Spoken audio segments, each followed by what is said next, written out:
तो my dear friends, जैसा आपको मैंने कल बोला था कि नीट एग्जामिनेशन का पेपर पहले ही लीक हो गया था, मैं एक और खुलासा करने जा रहा हूं आपके पास। बहुत बड़ा खुलासा नीट एग्जामिनेशन को लेके, जो कि आज की अखबार की सुर्खियां भी बना हुआ है।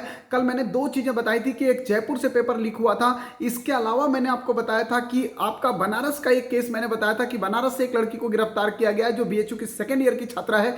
आज मैं सबसे पहले आपको दिखाने वाला हूं, बहुत ही बड़े स्केल पे इसका मतलब ये काम हुआ है। और अगर ऐसा हुआ है निश्चित तौर पे, अगर अखबार सारी पुष्टि के साथ इस चीज को छाप रहा है, तो मुझे लगता है कि शायद ये बात एनटीए के संज्ञान में भी गया होगा कि इस तरह की घटना हुई है। और अगर ऐसा घटना हुआ है तो पढ़ने वाले बच्चों के लिए बहुत बड़ा आघात है। और ऐसे कंडीशन में नीट के एग्जामिनेशन को रिकंडक्ट कराने के बारे में सोचना जरूर चाहिए, या तो इस तरह की चीजों पे कड़ी से कड़ी एक्शन लेना चाहिए गवर्नमेंट को, क्योंकि पढ़ने वाले बच्चे जो दिन रात एक करके पढ़ते हैं उसके साथ कहीं ना कहीं ये समझौता है।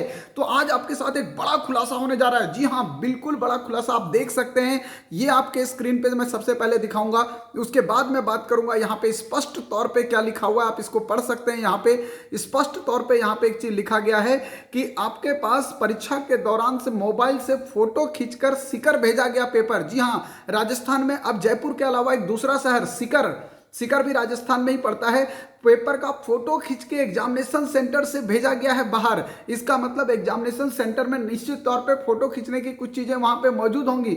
और छात्रा समेत 8 गिरफ्तार हो चुके हैं इसमें। और साफ साफ लिख रहा है कि 10 लाख रुपए भी बरामद किए गए हैं। और लिखा हुआ है बेमानी की पाठशाला, कोटा के बायो सर ले रहे थे क्लास। इसका मतलब कोटा के कोई टीचर हैं जो कि वहां पे उस क्वेश्चन पेपर को बायो के टीचर जो सॉल्व करा रहे थे। तो कितना बड़ा गिरोह इसमें मिला हुआ आप सोच सकते हो। मैं कल भी आपको बताया था कि जो यहाँ पे आपका गोरखपुर में हुआ है एक कांड आपके पास, इसके अलावा दूसरा जो पेपर लीक का कांड आपका जो है वो बनारस में पकड़ा गया है, जिसका डायरेक्ट लिंक जो है वो पटना से था, इसके अलावा भागलपुर से था।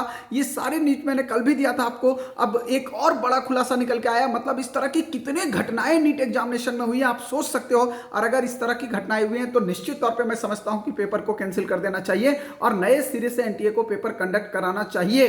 तो क्या आप लोग इस बात से सहमत हैं? क्या आपको लगता है कि इतनी बड़ी स्केल पे अगर धांधली हुई है तो निश्चित तौर पे पेपर करना चाहिए? अगर आप लोग का सपोर्ट मिलता है तो निश्चित तौर पे मैं भी इसको कोशिश करूंगा कि इसको मुद्दे को आगे बढ़ाऊं, और आप लोग भी इस चीज को सपोर्ट कीजिएगा अगर आपको लगता है कि ये सही है।